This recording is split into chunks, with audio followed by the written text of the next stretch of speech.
Então foi concebida para desafogar todo o tráfego que vinha a Porto Alegre pela 116.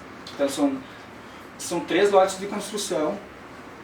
Os trechos monitorados nossos ficam no último lote de execução, onde apresenta 3 faixas por pista. Então a gente faz só o monitoramento da faixa externa, que é mais solicitada pelo tráfego. Algumas características do pavimento, então ela é uma rodovia, podemos dizer, peculiar aqui no estado. Então ela apresenta uma estrutura bastante robusta em relação às rodovias existentes. Então ela tem 19 centímetros de revestimento asfáltico, que não é comum aqui no estado a gente usar isso.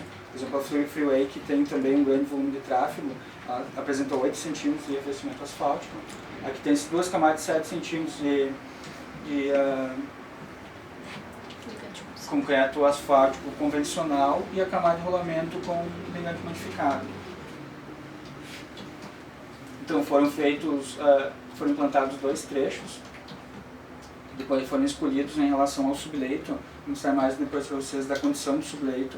Era uma argila mole, bastante compressível, então utilizou-se duas soluções diferentes. Uma fez o adensamento das camadas e outra a remoção dessa argila mole. Então pegou essas 2 condições diferentes de subleito. Algum resumo dos resultados. Então, depois de toda essa análise de projeto, acompanhamento do projeto, partiu-se então para o acompanhamento da construção da rodovia. Aqui as condições naturais do subleito eram bastante críticas, então teve bastante dificuldades em função dessa argila mole, né?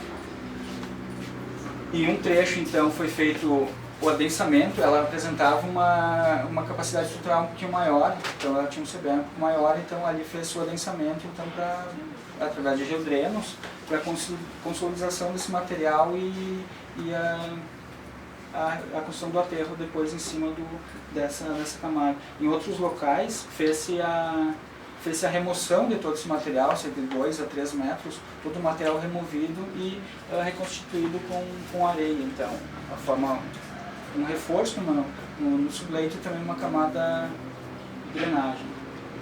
Então, foi uma obra bastante interessante. Então, aqui tem nessa imagem de cima aqui um panorama dos 2 trechos implantados. Nesse aqui que foi feito o adensamento e no próximo lá que foi feita toda a remoção e a recomposição com argila. Aqui a execução dos aterros na rodovia, aterros de até 7 metros de altura.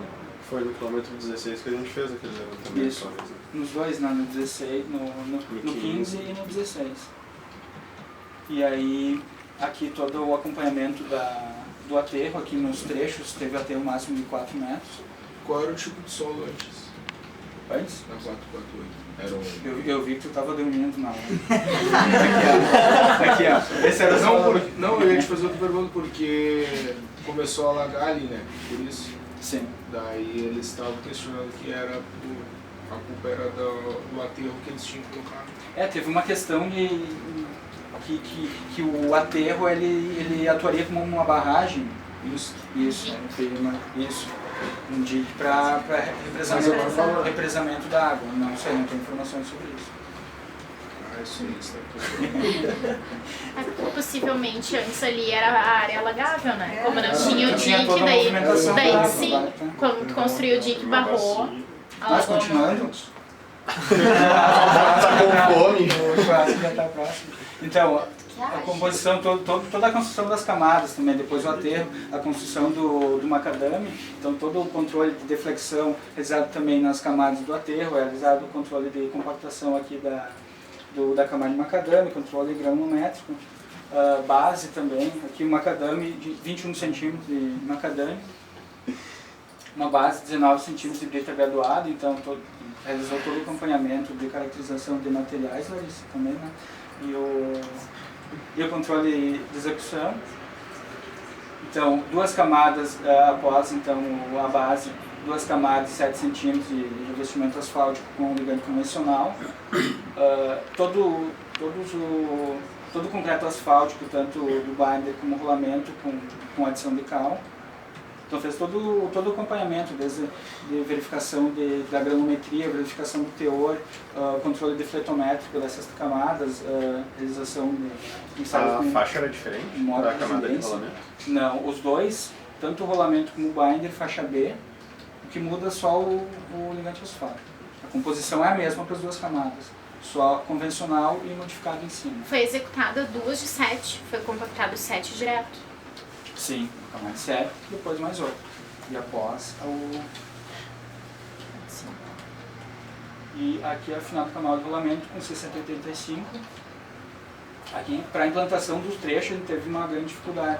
A gente precisa de, no mínimo, 300 metros.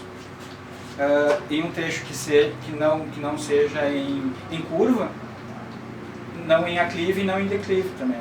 O aclive e declive aqui não era problema. Só que por ser uma obra que estava com prazo já bastante em cima para a liberação dela, então chegou momentos que estava sendo executado o concreto asfáltico de 3 pedreiras diferentes. Então a nossa preocupação era ter toda essa estrutura nas 3 camadas, a gente encontrar 300 metros que tivessem tanto